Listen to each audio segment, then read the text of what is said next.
Welcome, Aquarius, to your in-depth weekly astrology overview and zodiac forecast for week commencing the 23rd of March for the ascendant, the sun, or the moon. I'm going to share the big picture of the week to begin with, then on screen, your adventure on Monday, always influential. I'll then go through each of the influences frame by frame to give you a clear picture of what you can expect in terms of relationships, energy, work, and finance. I'm astrologer Patrick Arundell. A very warm welcome. If you've yet to subscribe to my channel, please do so now to help it to continue to thrive. This is a week which is going to see a conjunction between the Sun and your traditional ruler, Saturn, in Aries for the first time in 28 years. Now, that may not be very frequent, but their link to Pluto in your sign is absolutely incredibly rare. What will it mean for you personally? We're also going to see this week Mercury travelling forwards at last. That's encouraging. And at the heart of the week, a quarter moon. But as the week draws to a close, Venus, the relator, forges a delicate link to Chiron. What's the implication for you? On the screen now, Aquarius, is your event chart. As ever, we need to be mindful of your two rulers. But first of all, the sun and the moon. So the sun in Aries, in that third house. Aries very much about initiation, passion, the ignition that comes from its ruler, Mars, and of course it's a fire sign. The moon, however, is in the earthy Taurus as we enter the week late on. Loves being in Taurus, it's exalted, but it is coming into contact with your modern ruler of Uranus. You could find yourself even late on Sunday night, early on Monday, thinking about how you can reorganize your home space, all the way down to moving the furniture around or decluttering. But seriously, the sun's going to apply to Saturn at the heart of this week. But at the very beginning of this week, Aquarius, we do have Mercury traveling forwards. And because it's been in your second house, which is everyday finance, your mentality around your self-worth, your thinking around discussions around money, that retrograde over the last 3 weeks, I think, has been pretty tricky because Mercury just doesn't like being in Pisces. It's watery. Mercury likes precision, but also quick communications. So that sogginess is still going to be there a bit, but it is aided by the passionate vibe of Mars and its link to the upbeat and expansive Jupiter. So I think just generally the foundational part of your situation, which has been very much under the astral microscope, but hasn't necessarily been easy because of that Mercury retrograde, just starts to flow. Obviously, Pisces very much about that mutable movement. So things will flow. Also, the conjunction with the North Node as the week begins suggests if you listen to your gut feeling, but also apply some practical logic, you'll be on the right track. But that energy of Mars and Jupiter I really like because they may be in water signs, which is much more sensory, but they're in an angle which is very much to do with energy and self-belief. So if there's something you want to move forwards with this week, you can do so vigorously, or can you? Because at the heart of the week, the sun moves forwards to combine with your traditional ruler, Saturn, in the third house. Over the next couple of years, you may have to work harder at communicating yourself in a clear, precise way, not because you're not doing something properly at the moment, but because how other people relate to you may actually change. And the reason is that Saturn can afflict, is the greater malefic.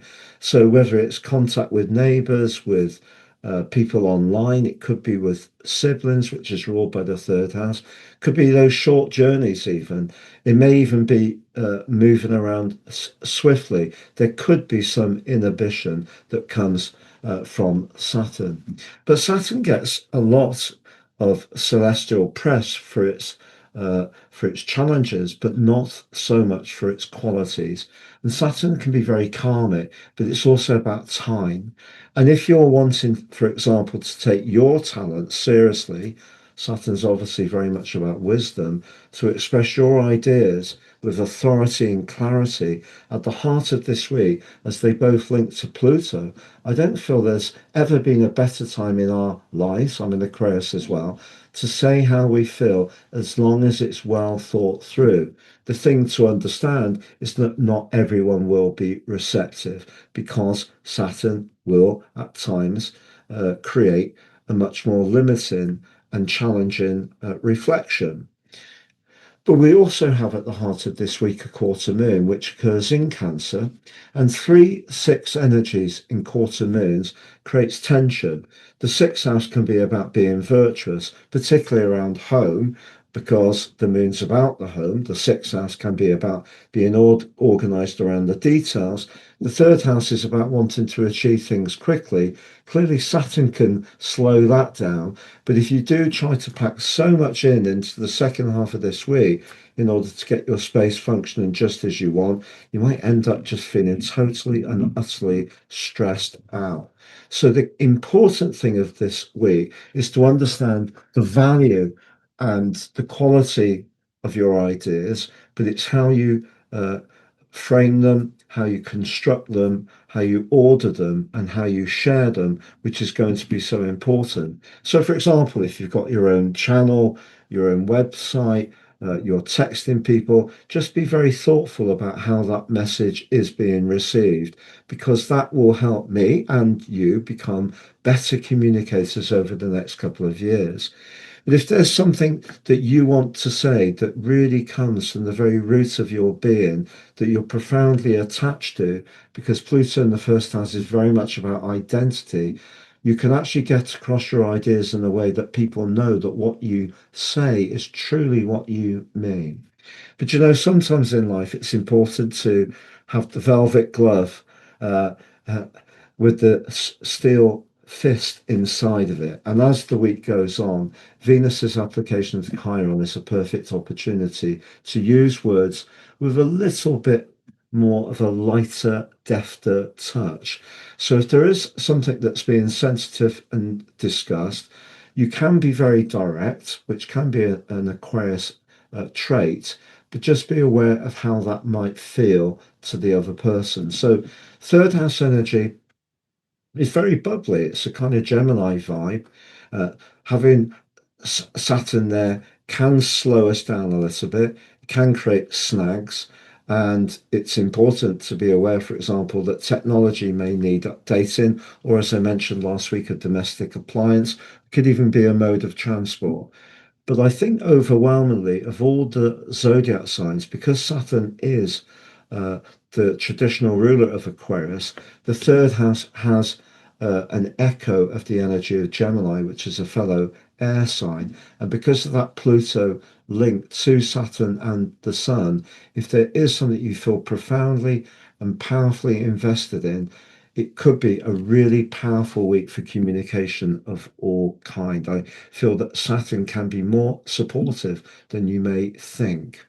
So, to summarize, as far as relationships are concerned, I think you need to have an intellectual spark with someone. And if it is a little bit mundane, that isn't going to be so attractive to you. But with Mars in that second house, a little bit of sensual magic could show up as well. But that link between Mars and Jupiter can be very good for a job search. If you are pitching for a new opportunity, just measuring your words in a very precise, well thought through and structured way is definitely going to be for the best. As far as energy, if anything is going to suffer this week, is probably a little bit of nervous exhaustion at times. So just be aware of not trying to do too much with that square between the sun and the moon at the heart of the week. Have a great week, Aquarius. You can get your free daily horoscope fired to your device each morning for your celestial pit stop by seeing the link beneath this video.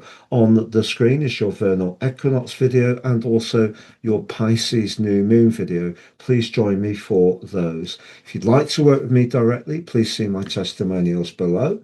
And if you'd like to order your personal horoscopes, they're a great way to get a much deeper understanding of your unique journey through this lifetime. And there's 50% off at the moment. Please see the link below for more. All the best and goodbye.